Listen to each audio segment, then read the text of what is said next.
कृपया शांति बना रखे। कपिल सिंह, चलो Kapil, good luck. Mr. Deputy Chairman, sir, I thank you for giving me this. आपका नाम आगे है, हम पुकारेंगे जब क्रम आएगा तब। I thank you for giving me this opportunity to participate in this debate. Though I stand to support the bill, I cannot but express that I am saddened by the manner in which this bill has been brought to this House और जिस तरह से इसको पारित किया जा रहा है। ये एक बहुत ही अहम मामला है। आप संविधान का ढांचा बदलने जा रहे हो, संविधान में संशोधन लेने जा रहे हो, और आप ये भी नहीं चाहते कि ये बिल सिलेक्ट कमेटी को जाए ताकि वहां चर्चा हो, विचार हो, जांच पड़ताल हो, हम सबकी राय रखी जाए और इसके बाद सदन में आके ये बिल पारित हो। हम केवल इतना ही चाहते थे। और इनको जल्दी क्या थी ये तो इन्हीं को मालूम है, हमको तो मालूम नहीं। लगभग 5 साल पूरे होने वाले हैं, इनके पास 5 साल पड़े थे। ले आते, चर्चा हो जाती, सिलेक्ट कमेटी में चले जाता, सबके सुझाव रखे जाते, सदन में आता, हम पारित करते। इसमें दिक्कत क्या थी? लेकिन कोई बात नहीं, बिल लाए हैं तो चर्चा करनी पड़ेगी। पहली बात तो यह है कि there are actually about 3 hurdles that this bill will have to pass. The first hurdle, that according to me there is complete non-application of mind on the part of the government in introducing this bill. I'll come to that a little later. The second hurdle is the constitutionality of this bill, which also I will refer to later. And the third aspect is the implementation of this bill. पहली बात तो यह है कि आपने संशोधन तो कर दिया और यह भी कह दिया कि इकोनॉमिकली वीकर सेक्शंस को आरक्षण मिलेगा और 10% मिलेगा, लेकिन इसके पीछे कोई डेटा आपने तय किया, कलेक्ट किया कोई डेटा? प्रदेशों में क्या क्या हो रहा है, कहां ओबीसी ज्यादा हैं, कहां दलित ज्यादा हैं, उसकी परसेंटेज हर प्रदेश में क्या है, क्या करना चाहिए, वो डेटा आपने कलेक्ट किया? मुझे याद है कि जब मंडल कमीशन की रिपोर्ट आई थी तो 1980 में मंडल कमीशन की रिपोर्ट आई थी और पहली बार 1982 में सदन में रखी गई और उसके बाद 1983 में सदन में रखी गई और फिर 1990 में जाकर पास किया गया। मतलब कि उसको भी लगभग 10 साल लगे। यहां तो आप एक दिन में सब कुछ कर रहे हैं। आपको अच्छा लगता है कि एक संविधान का संशोधन करने जा रहे हो, वो भी एक दिन में, बिना कोई डेटा के, बिना कोई रिपोर्ट के? तो मैं आग्रह करूंगा सरकार से, हमें बताएं कि कोई इस पे रिपोर्ट बनी।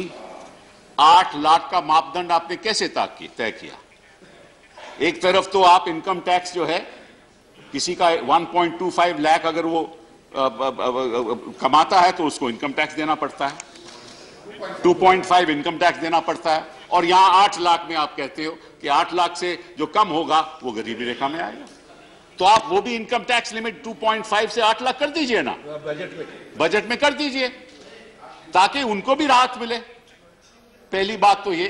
दूसरी बात, आपने कोई डेटा कलेक्ट किया कि कितने लोगों के पास 5 एकड़ लैंड है? हिंदुस्तान में कितने लोगों के पास 5 एकड़ लैंड है? आपने यह तय किया है कि कितने लोगों के पास 100 गज का प्लॉट है? कितने लोगों के पास एक घर 1000 स्क्वायर फीट का है? आपने ये कोई डेटा कलेक्ट किया है? सारे देश में डेटा कलेक्ट किया है? और 200 गज नॉन नोटिफाइड म्युनिसिपल एरिया में कितने लोगों के पास हैं? बिना डेटा कलेक्ट किए हुए ये आप संशोधन लेने जा रहे हैं, करने जा रहे हैं। मैं आपको थोड़ा सा डेटा देता हूं। देखिए, ऐसा है कि the world is changing. Information technology is changing the way we interact with each other, changing the ways of employment. And Ravi Shankar ji rightly said, he said, look at this digital revolution that is taking place. Jobs are being created, but more jobs are being lost than created, both in the public sector and in the private sector. You go to the ITC sector, to the information technology sector, lakhs of jobs have been lost. Lakhs of jobs have been lost. When banks go digital, thousands of jobs are lost. When public sector companies go digital, thousands of jobs are lost. Very few jobs are created. In fact, if you look at, and this is very interesting, from 2001 to 2018-19, the total jobs that have grown throughout the period is 7.3%, which means on a yearly basis, the jobs created by the central government was 0.4%. That's the number of jobs created on a yearly basis in the last 18 years. What jobs are you going to give to the weaker sections of society? CBI on all the private sector. Nobody wants to invest anymore. Investment is flying out of this country, which is why the jobs will be created by private investment. In the public sector, jobs are being reduced, sir. So who are you trying to fool? And what's the purpose of this amendment? And what's the data that you have collected? The leader of the House must tell us. The minister must tell us. What is that data that they have collected? And if they haven't collected the data, then they have brought this constitutional amendment bill for what? They must inform the people of this country why they have done that.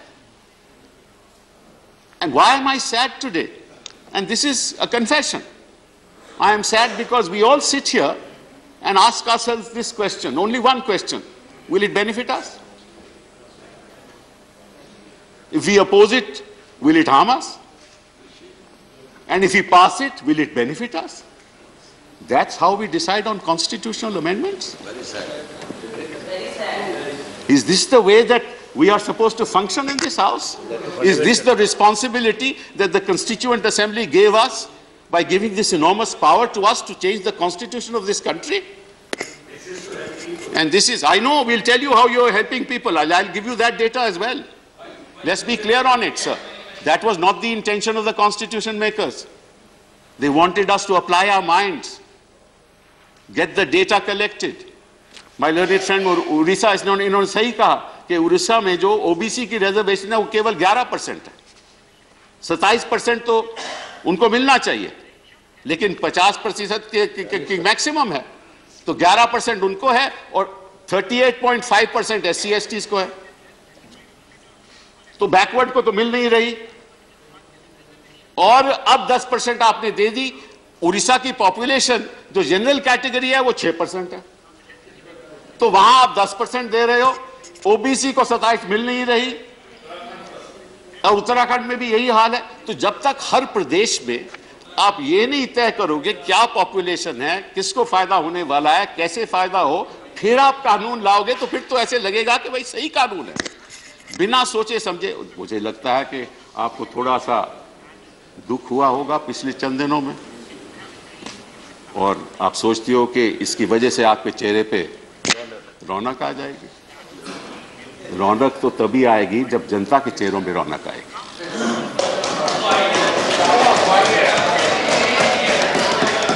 और जनता के चेहरों पे रौनक लाने का ये रास्ता नहीं है।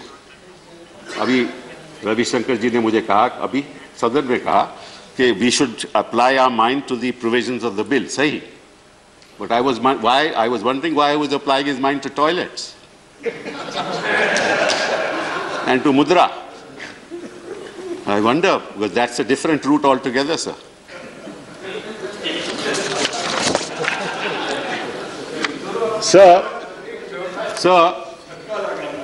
Sir, let me give you another fact which will surprise you, sir. One minute, one second. Please. Sir, let me just explain. Sir, now I come to the bill. This is in addition. Sir, member is not guilty. Member, sir, one second. Please. Sir, under Article 15 of the Constitution, the reservation is for socially and educationally backward classes. Please note that phrase. Socially and, if you don't mind, socially and educationally backward classes. And now this reservation is for economically weaker sections. It takes away the category of classes altogether, as rightly pointed out by the law minister. So you are moving from giving reservations to economically and socially backward classes to economically weaker sections. Now, sir, consider a person from the Dalit community. I didn't say you are taking it away. I said you are moving. You are moving. Yes, you are moving, I've said. You are moving. 50% there and 10% here. I never misunderstand you. You sometimes do misunderstand us. But I never misunderstand you. Now, sir, now this is a complete shift. Now consider this.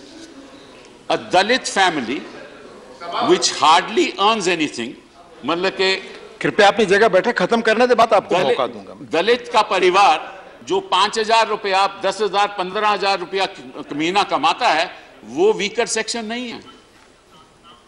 इस संशोधन के आधार पे वो weaker section नहीं है। लेकिन जो 8 लाख रुपया कमाता है, 66,000 रुपया महीना कमाता है, वो वीकर सेक्शन है। वो वीकर सेक्शन है। वो वीकर सेक्शन है। नहीं, that's a fact. जब आपका मौका आएगा आप तथ्यों को बताएं। That's what the constitutional amendment. Don't get agitated. Don't get agitated. Please. Sir, don't get agitated. Don't get agitated. Anybody. कोई दलित का राइट नहीं लिया जा रहा है। 8 लाख के नीचे में 5,000 भी आता है, सब आता है। Sir, please don't miss. 1 second. कृपया शांति रखें। जब आर्थिक नहीं है, वहां जिस कास्ट में पैदावार रिजर्वेशन मिलता है, ये कानून है इस देश का। प्लीज अपनी जगह बैठकर ना बोले, बहस आगे बढ़े। आप I am just explaining the fundamentals of this constitutional amendment.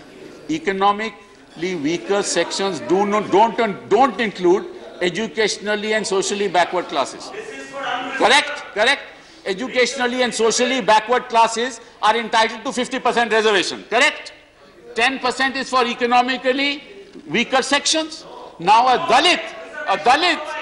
Dalit who earns 15,000 rupees a month, I'm just giving an example, doesn't get the quota of reservation.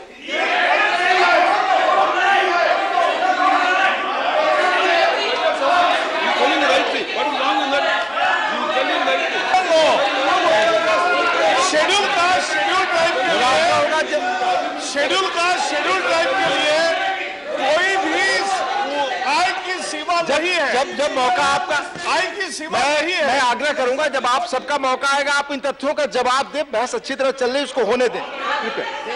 आप बताएं। देखिए, मैं साधारण बात कह रहा हूं। मैं मानता हूं कि उस दलित को जो 15,000 रुपया कमा रहा है, उसको आरक्षण मिलता है। मैं नहीं कहता नहीं मिलता, लेकिन उसका 27% है, तो उसमें शायद वो नहीं आए, तो हो सकता है कि वो कोटा में नहीं आए, लेकिन फिर भी वो 15,000 कमा रहा है।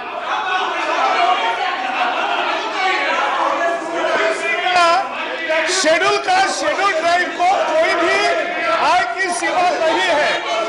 अरे दलित में 22% है, आय की सीमा नहीं है। और ओबीसी का क्रीमी लेयर 8 लाख है। ओबीसी का क्रीमी लेयर 8 लाख है। नहीं, आप बैठिए। एक सेकंड, उपसभापति महोदय, माननीय सदस्य से मैं आपसे अरे आपकी एक बात समझने के लिए पूछ रहा हूँ। वो क्या ऐसा चाहते हैं कि आर्थिक रूप से सबल दलितों को आरक्षण न मिले? ऐसा चाहते हैं क्या? जो दलित आर्थिक रूप से सबल है उसको आरक्षण न मिले? जरा स्पष्टता करो। कपिल सिब्बल जी, कृपया अपनी जगह बैठे। ओबीसी को आप बैठे। अगर इस तरह टिक्का टिप्पणी आप सब बीच में करेंगे, आप प्लीज अपने सीट पर बैठे, प्लीज अपनी जगह बैठे। कोई बात रिकॉर्ड पे नहीं जाएगी आपकी बात के अलावा। माननीय कपिल सिब्बल जी, हर एक दलित को जो 15,000 रुपया कमाता है उसको अपने कोटे में आरक्षण नहीं मिल सकता, हो सकता नहीं मिले, मतलब, और हर एक ओबीसी को जो 27% उसको कोटा मिलता है, वो इतना कमा रहा है उसको नहीं मिले। आप आगे चले, अपनी बात मिले, आप कहें आगे चले। अगर उसको नहीं मिलता,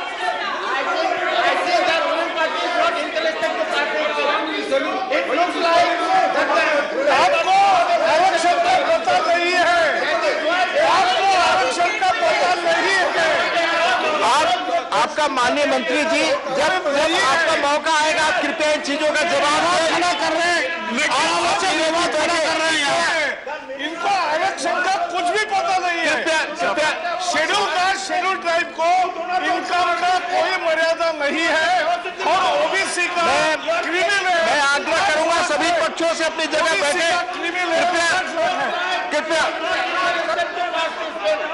बहुत महत्वपूर्ण बिल पर बहुत अच्छी तरह बहस चल रही है, जो आप सबका मौका है तो आप जवाब दें, कृपया जवाब दीजिएगा। आप बैठे साहब, बैठे। Sir, all that it's a very simple statement. I don't know why my learned friends are agitated. Not jobs are limited. Jobs are limited.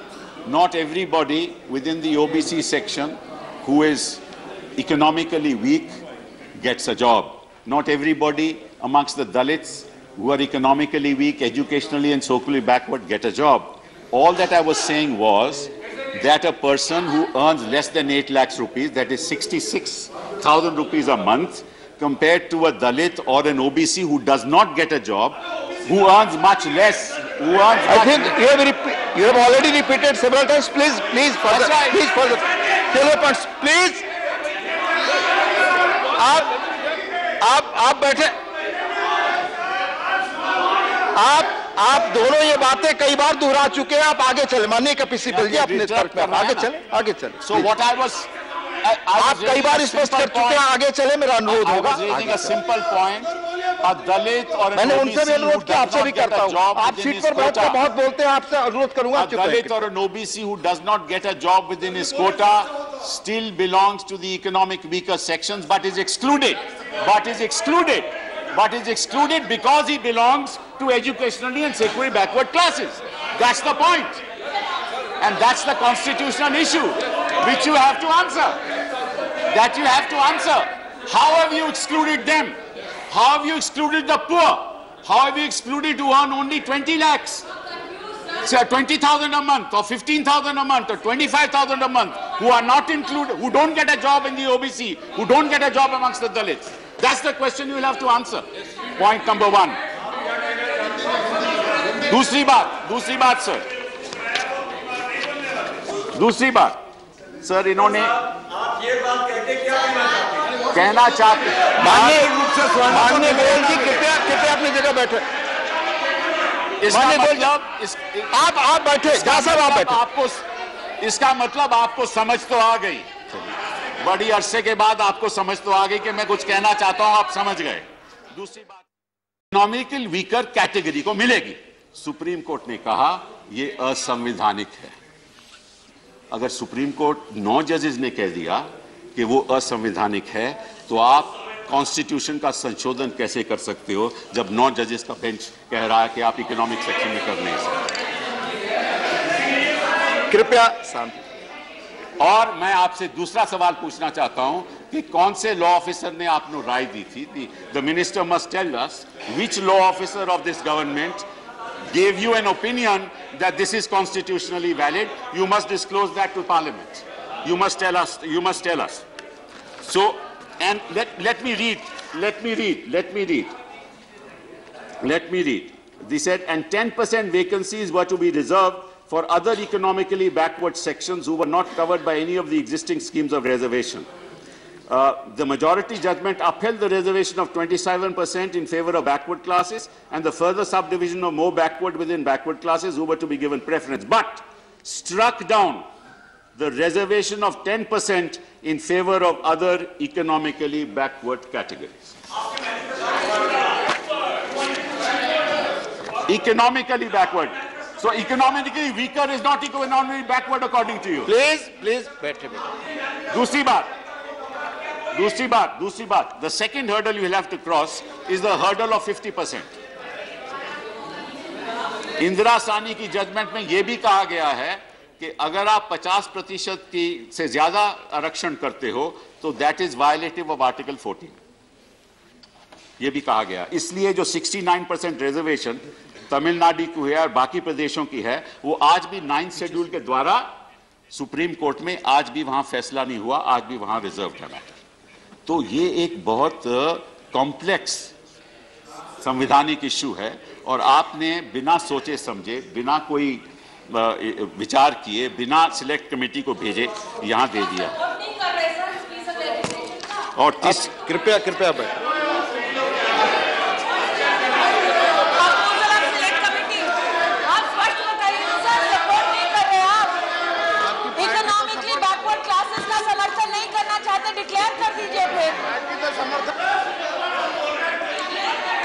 मेरा आग्रह आप सब बैठे शांति में। Sir I just want to, एक और मैं बात सदन के सामने रखना चाहता हूं, वो है एक्सप्लेनेशन। इस बिल में धारा आर्टिकल 15(5) के बाद आर्टिकल 15(6) में एक एक्सप्लेनेशन भी है। वो एक्सप्लेनेशन ये है that for the purposes of this article and article 16, economically weaker sections shall be such as may be notified by the state from time to time on the basis of family income and other indicators of economic disadvantage. So जो मापदंड होगा वो परिवार की क्या income होगी उससे तय किया जाएगा।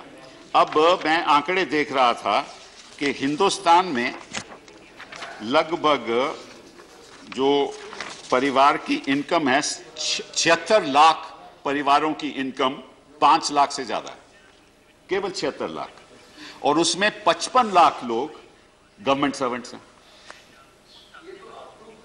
55 लाख अबव 5 लाख, मैं अबव 5 लाख इनकम की बात कर रहा हूं कि 76 लाख लोग की इनकम अबव 5 लाख है, 5 लाख से ज्यादा है। कुल 76 लाख, उसमें से 55 लाख गवर्नमेंट सर्वेंट्स हैं। रह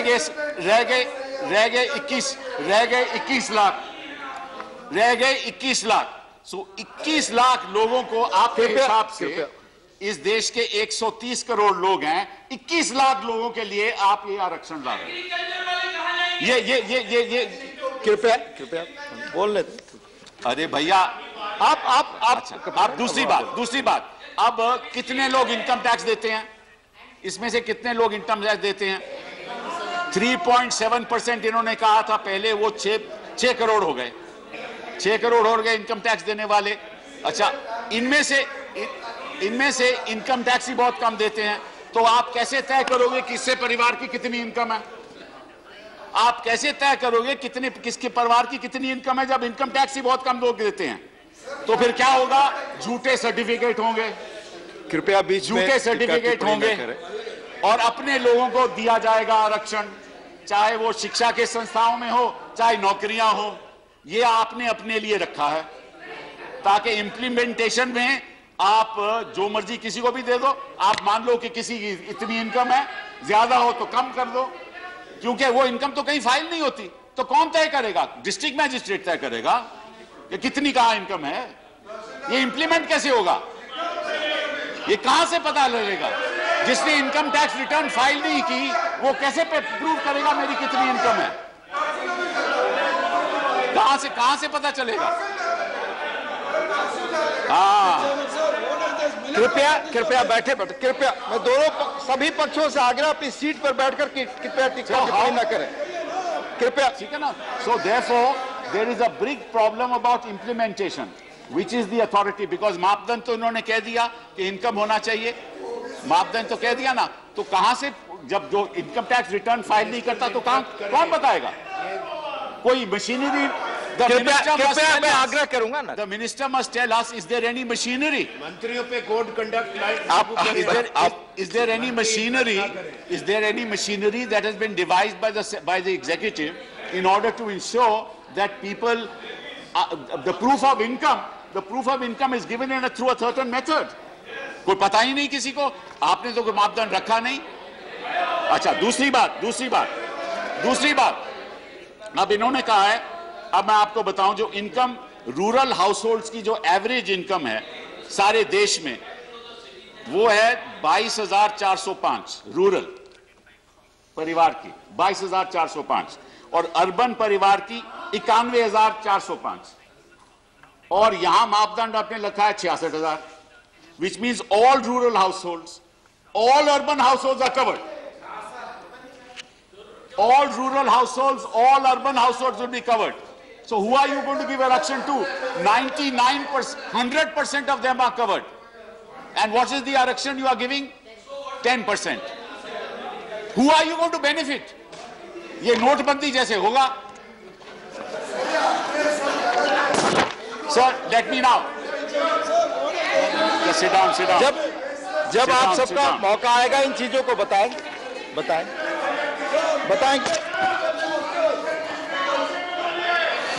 मेरा सभी लोगों से आग्रह है, कृपया शांति बनाए रखें अपनी बात। मैं सबसे आग्रह कर रहा हूं। According to the socio-economic caste census 211, only 8.25% people of rural houses have monthly income of more than 10,000. Only 8.25%. The rest of 92% don't. So how are you going to benefit 92%? Where are you going to get the jobs from when your jobs are decreasing? This is another jumla. कमल का हमला और एक और जुमला।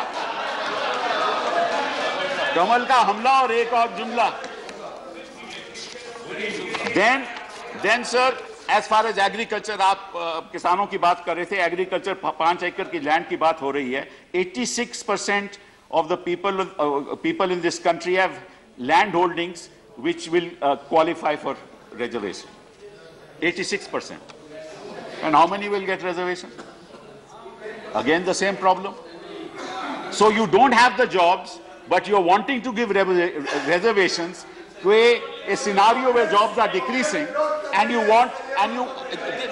ऐसा है, हमें आपका मकसद मालूम है। आप हंस रहे हो ना, 2019 के बाद रो नहीं लेना कहीं, अभी तो हंस रहे हो आप, जैसे पिछले कृपया आपस में बात न करें, कृपया आपस में। Now sir, just to say some basic facts. Sir, this was tried in the last few years by several state governments. That is reservation on the base of economic criteria. Haryana's 10% reservation stayed in 2016. Rajasthan's High Court struck down 14% reservation for EBS. EBS reservation for Patidar demand earning less than 8 lakhs got Hardik Patel 124 sedition. मतलब कि उसने जो मांग की, जो आप आज पारित कर रहे हो, उसको तो आपने जेल भेज दिया, यही मांग कर रहा था ना वो, हार्दिक पटेल यही मांग कर रहा था ना। कृपया अपनी जगह, उसको आपने सेडिशन में जेल भेज दिया।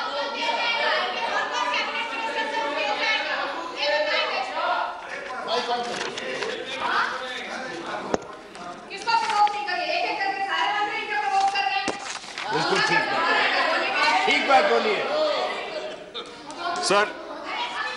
तो इसमें मैंने कहा कि संवैधानिक बाधाएं हैं, इसमें इंप्लीमेंटेशन के बड़े भारी इश्यूज हैं, और इसमें जो सोच विचार होना चाहिए थे वो नहीं हुआ। लेकिन मैं आखिरी बात अपनी रखूंगा और फिर बैठ जाऊंगा। वो आखिरी बात यह है कि रविशंकर जी ने ये प्रियम्बल पढ़ा था, तो मैं भी जरा पढ़ दूं। We the people of India have solemnly resolved to constitute India into a sovereign, socialist, जरा सोच के, secular, democratic republic. Secular, जरा ध्यान से। Then liberty of thought, expression, belief, faith and worship. वो हम देख रहे हैं कि क्या हो रहा है, liberty of thought, expression, belief, faith, worship. Then equality of status. अभी कानी मोदी जी ने कहा किस तरह से दलितों का स्टेटस, एक तरफ तो लिंच कर रहे हैं और कोई निंदा करने के लिए तैयार नहीं है। उस समय सब मौन रहते हैं, दलितों की लिंचिंग पे मौन, और फिर बात करते हैं आरक्षण की। कृपया बैठे बोल लेंगे। Then fraternity assuring the dignity of the individual and the unity and integrity of the nation. Sir, the problem is that when majorities rule the country, they think that they are the repositories of power that emanates from God. They can do anything. And that is what is happening in the last, that is what happening in the last 5 years. I just want to share with you a couplet. I want to just share with you a couplet. खुदा के बंदे संभल जा, खुदा के बंदे संभल जा, वक्त है अब भी बदल जा।